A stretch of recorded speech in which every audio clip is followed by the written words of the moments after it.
கோவை ஆனந்த ஷீரடி சாய்பாபா கோவிலில் 107வது மகா சமாதி விழா 1000த்திற்கும் மேற்பட்ட பக்தர்கள் பங்கேற்பு. ஷீரடி சாய்பாபாவின் மகாசமாதி விழா ஆண்டுதோறும் உலகம் முழுவதும் உள்ள பாபா கோவில்களில் வெகு சிறப்பாக கொண்டாடப்படுகிறது. இந்நிலையில் கோவை பீளமேடு கல்கி நகரில் அமைந்துள்ள ஆனந்த ஷீரடி சாய்பாபா கோவிலில் 107வது மகா சமாதி விழா வெகு விமரிசையாக நடைபெற்றது. இதில் சிறப்பு அபிஷேகம், ஹோமங்கள், ஆரத்திகள், பக்தி பாடல்கள் மற்றும் சாயி சரித்திர பாராயணம் போன்ற சடங்குகள் நடைபெற்றன. தொடர்ந்து பாபாவுக்கு அபிஷேகம், ஆராதனை செய்யப்பட்டு சிறப்பு அலங்காரத்தில் பாபா பக்தர்களுக்கு அருள்பாலித்தார். இதுகுறித்து கோவில் நிர்வாகி சாய் ராஜலட்சுமி கூறுகையில், ஒவ்வொரு ஆண்டும் பாபாவின் சமாதி தின விழா இங்கு நடைபெறுவதாக தெரிவித்த அவர், இந்த ஆண்டு உள்ளூர் பக்தர்கள் மட்டுமின்றி வெளியூர் மற்றும் வெளிநாடுகளில் இருந்தும் ஏராளமான பக்தர்கள் கலந்து கொண்டுள்ளதாக தெரிவித்தார். குறிப்பாக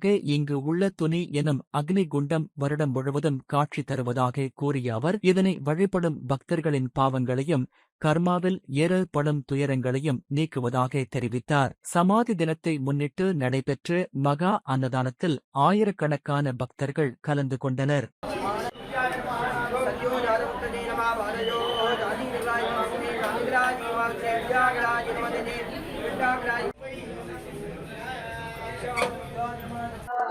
ஓம் சாய்ராம். என் பேர் ராஜலட்சுமிங்க. ஆனந்த சாய் கோயிலோட நிர்வாகி. இன்னைக்கு நம்ம கோயிலில் என்ன பூஜை நடக்குதுன்னு பார்த்தீங்கன்னா, பாபாவோட மகா சமாதி ஃபங்க்ஷன் நடக்குதுங்க. பாபா மகா சமாதி அடைஞ்சு 107 வருஷம் ஆச்சு. அந்த 107வது ஆண்டோட பூஜை நடக்குது. பாபா மகா 107 ஆண்டு ஆச்சு. இதுல என்ன சிறப்புன்னு பார்த்தீங்கன்னா, இன்னைக்கு சங்காபிஷேகம் நடக்கும். 108 சங்காபிஷேகம் நடக்கும். இந்த 108 சங்காபிஷேகத்துல பக்தர்கள் எல்லாருமே கலந்துக்கிட்டு அவங்களே அவங்க கையால பாபாவுக்கு அபிஷேகம் பண்ணலாம். அபிஷேகம் முடிஞ்சதுக்கு அப்புறம் பாபா மகா சமாதி அடைஞ்சது மதியானம் 2:10 தசமி திதியில. இந்த திதியில நம்ம எல்லா பாபா கோயிலுமே கண்டிப்பா கிராண்டா செலிப்ரேஷன் பண்ணுவாங்க. அதுல நம்ம கோயில ஷீரடியில எப்படி பண்றாங்களோ அதே அளவுக்கு கிராண்டா இருக்கும். அந்த டைமுக்கு பாபாவுக்கு ஸ்பெஷல் அலங்காரம், அந்த ஆரத்தி, அது முடிச்ச உடனே எல்லாருக்குமே அன்னதானம் கொடுப்போம். அன்னதானங்கிறது பாத்தீங்கன்னா ஃபங்க்ஷனுக்கு மாத்திரம் கொடுக்குறோம் அப்படிங்கிறதுலாம் இல்ல. ஒரு வியாழக்கிழமையும் முழு அன்னதானம் நடக்கும். அப்புறம் மற்ற எல்லா நாளுகளிலுமே அன்னதானம் இருக்கும். திங்கள் முதல் ஞாயிறு வரை எல்லா நாளுமே அன்னதானம் இருக்கும். இந்த அன்னதானம் பாத்தீங்கன்னா கோயில்ல மாத்திரம் இல்லைங்க, நம்ம வெளியில போய் ரோட்ல இருக்கிறவங்களுக்கு, முதியோர் இல்லத்துக்கு, ஆசிரமத்துல இவங்க இருக்கிறவங்களுக்கு எல்லாத்துக்குமே நம்ம அன்னதானம் கொடுப்போம். எல்லாரையும் நம்ம தேடி போய் அன்னதானம் கொடுப்போம். அப்புறம் அமாவாசை நம்ம சிறப்பு பூஜை முடிச்சுட்டு வெளியில போய் அன்னதானம் கொடுப்போம். கிட்டத்தட்ட ஒரு 1000 பேத்துக்கு மேல நம்ம அன்னதானம் கொடுப்போம்.